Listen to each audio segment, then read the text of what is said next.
नमस्कार दर्शकों, मैं हूं आशीष तिवारी और आप देख रहे हैं टीवी न्यूज़ वायरस। कोरोना के काल में और कोई बात हो नहीं सकती, इसलिए हमने जिम्मेदारी उठाई कि घर बैठे अपने दर्शकों को हम बताएं कि वो घबराएं नहीं। कोरोना है, ये कोई बहुत बड़ी आपदा ऐसी नहीं है जिससे हम जीत नहीं सकते। सिर्फ चाहिए हौसला और समझदारी के साथ वो सावधानियां जो आपके लिए ज़रूरी है, और सरकारें लगातार आपको हर प्लेटफॉर्म पर हर माध्यम से बता रही है। उत्तराखंड सरकार भी अब टेक्नोलॉजी के साथ आगे बढ़ी। व्हाट्सएप और ट्विटर के जरिए जिस तरह से आज भी मुख्यमंत्री ने लाइव सेशन देकर लोगों को समझाया कि वो क्या कर रहे हैं। आज हम बात करेंगे कोविड की कंट्रोल की जो टीम है, यानी जो कोर टीम उत्तराखंड की है, उसके कप्तान, कैप्टन हम जिनका कहते हैं कि जिस तरह से देश में मिल्क मैन हुए, मिसाइल मैन हुए, मेट्रो मैन हुए, उसी तरीके से हेल्थ सेक्टर में हेल्थ मैन अगर हम कहेंगे तो वो हैं डॉक्टर आशुतोष सयाना जी। हम उनसे बात करेंगे और जानेंगे कि इस वक्त प्रदेश में क्या हालात हैं। डॉक्टर साहब, समय निकालने के लिए शुक्रिया। बहुत आप व्यस्त होंगे इस वक्त जिस तरह से प्रदेश में हालात है। सबसे पहले हमारे दर्शक जानना चाहेंगे कि इस वक्त प्रदेश के हालात क्या हैं। देखिए, इस वक्त देश के जो हालात हैं वो बिल्कुल चिंतनीय है, और जिस तरीके से केसेस बढ़ रहे हैं और हमारे प्रदेश में भी कोविड के मरीजों की संख्या बढ़ते जा रही है, और इस प्रकार मैं कह सकता हूं कि ये बिल्कुल ये लापरवाही का नतीजा है। जिस तरीके से पिछली बार गत वर्ष हमने इसको अच्छी तरीके से कंट्रोल किया था, और पिछले 2-3 महीनों में जिस तरीके से हम लोगों ने कोविड अप्रोप्रिएट बिहेवियर नहीं अपनाया और मास्क को लगाने से हमने परहेज किया, आज उसी का यह परिणाम है कि यह केसेस बढ़ रहे हैं। अच्छा डॉक्टर साहब, बड़ी कन्फ्यूजन लोगों के मन में इस बात को लेकर है। 1 तारीख से यह था कि 18 तारीख से ऊपर के लोगों को वैक्सीनेशन दिया जाएगा, ऑनलाइन रजिस्ट्रेशन भी कराने की बात की गई। पैनिक सा हो गया प्रदेश में। इस वक्त जो लोग 18 साल से ऊपर हैं वो क्या करें, उनके लिए क्या सुझाव आप देंगे? देखिए, वैक्सीनेशन एक बचाव का उपाय है। निश्चित ही इसको अपनी अपनी बारी के अनुसार चरणबद्ध रूप से जिस तरीके से सरकार ने ये योजना जो है चलाई है, और जल्द ही जितने वयस्क हैं 18 से ऊपर के वर्षों के लिए, उनके लिए भी जो है वैक्सीनेशन किया जा रहा है, और शीघ्र ही उन्हें जो है लगाया जाएगा। उन्हें अपने बारी का इंतज़ार करना चाहिए, लेकिन इससे भी ज़रूरी चीज़ है कि कोविड अप्रोप्रिएट बिहेवियर अपनाएं, और उसी से वे सबसे अधिक सुरक्षित रह सकते हैं। अच्छा, एक लापरवाही जो देखी जा रही है कि जिसने वैक्सीनेशन लगवा लिया, पहले चरण का टीका लगवा लिया, बेपरवाह हो जाता है, लापरवाह सा हो जाता है, मास्क हटा दिया, सैनिटाइजर नहीं कर रहा है, उसके मन में ये आया था टीका तो हमने लगा लिया। क्या ये सोच जो है घातक हो रही है? जी हाँ, बिल्कुल ये सोच बहुत घातक है। कोई भी वैक्सीनेटेड पर्सन हो, वो हम ये नहीं कह सकते हैं कि उसे कोविड नहीं होगा। यह ज़रूर है कि अगर वो अपने बचाव के उपाय करे, मास्क लगाए और भीड़ वाली जगहों से बचे, तो ज़रूर है उनमें कोविड अगर होता भी है तो वो कम संक्रमित होंगे और जल्द ही ठीक होंगे।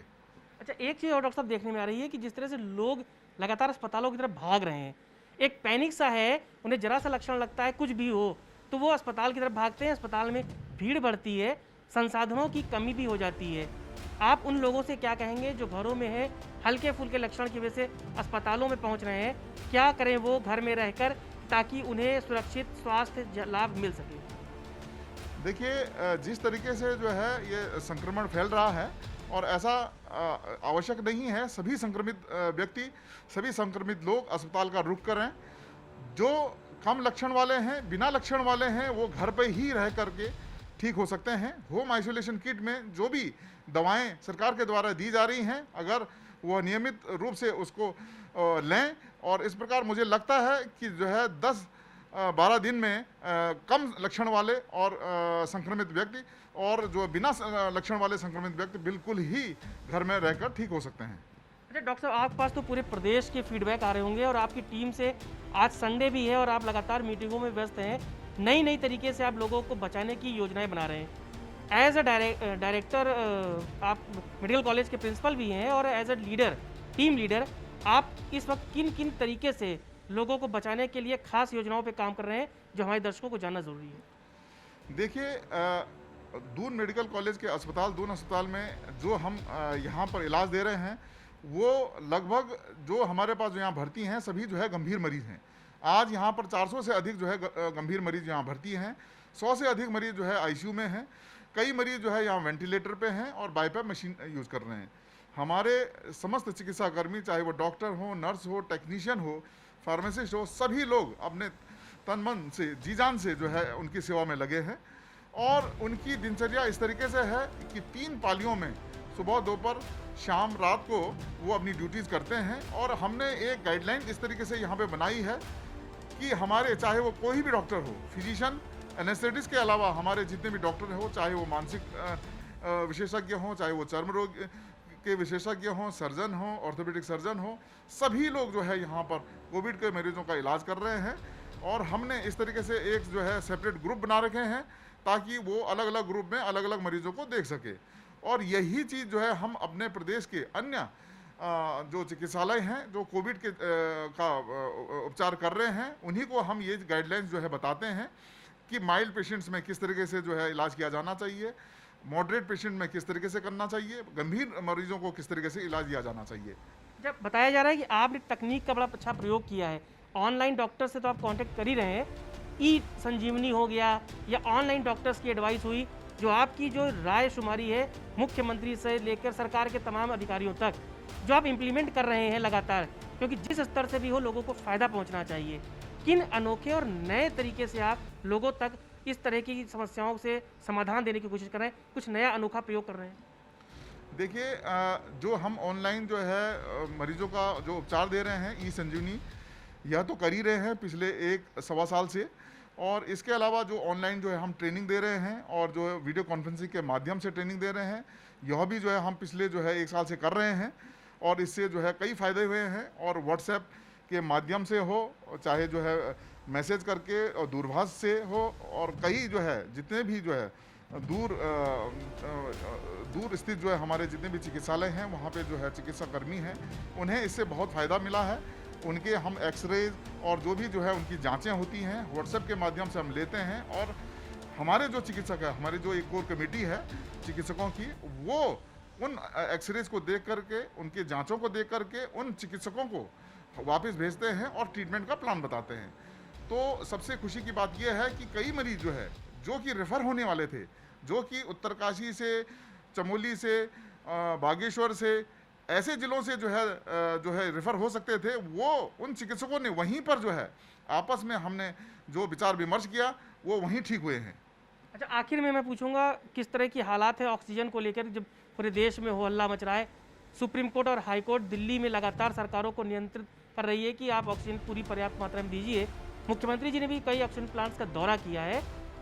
रिक्वायरमेंट को लेकर बात करें और प्रोडक्शन की बात करें, ऑक्सीजन और वेंटिलेटर का उत्तराखंड में इस वक्त स्टेटस क्या है? देखिए, जिस तरीके से जो है ऑक्सीजन का उपयोग हो रहा है, जिस तरीके से पैनिक मचा हुआ है, कई जगह हमने देखा है कि इसमें अधिकतर लोग भयभीत हो करके ऑक्सीजन का उपयोग कर रहे हैं।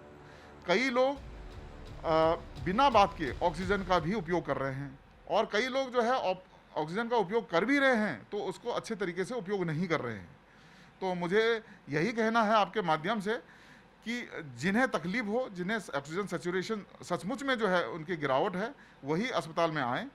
और चिकित्सालय में भी हम जो है एक दूसरे को बताते रहते हैं, अपने चिकित्सकों को अन्य चिकित्सालयों में जो है बताते रहते हैं कि किस तरीके से हम ऑक्सीजन का बेहतर उपयोग कर सके हैं, कम से कम जो है ऑक्सीजन की मात्रा को खर्च करके अधिक से अधिक मरीजों को बचा सकें।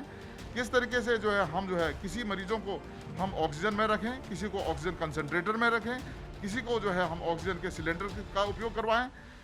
तो इस प्रकार से जो है हम कई मरीजों को कम से कम ऑक्सीजन को लेकर के, और जितनी अभी जो मार्केट में जो है ऑक्सीजन की उपलब्धता है उसके अनुरूप जो है हम अधिक से अधिक मरीजों को बचा सकें, यही हमारा प्रयास रहता है।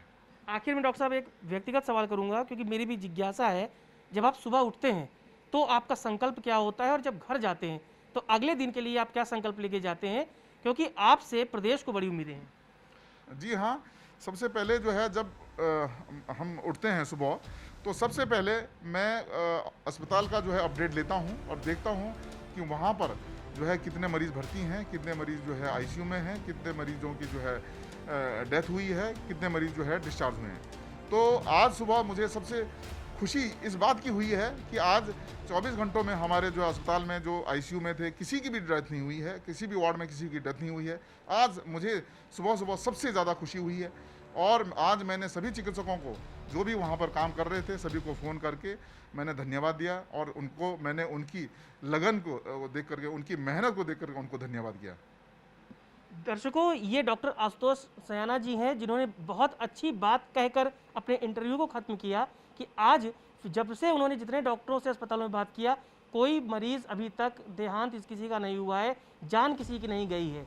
इसके साथ ही डॉक्टर साहब ने ये भी बताया, लॉकडाउन का असर या कोरोना कर्फ्यू का असर ज़रूर पड़ता है।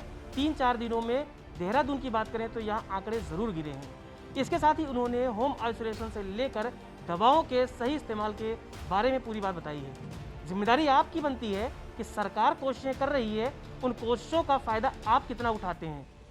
घबराइए नहीं और किसी भी अफवाह में मत आइए। लक्षण थोड़ा सा है तो घर पर रहिए और डॉक्टर के बताए हुए, ऑनलाइन डॉक्टरों की सलाह के बताए हुए नियमों का पालन कीजिए। बेवजह अस्पताल जाकर पैनिक मत करिए, क्योंकि न सिर्फ व्यवस्था इससे बिगड़ती है बल्कि कहीं ना कहीं आपको भी उसका नुकसान होता है। जन जागरूकता के लिए हमारे इस इंटरव्यू को आप ज़्यादा से ज़्यादा लोगों तक पहुंचाइए और बताइए कि जागरूकता ही बचाव है। कैमरामैन इमरान के संग आशीष तिवारी, टीवी न्यूज़ वायरस, देहरादून।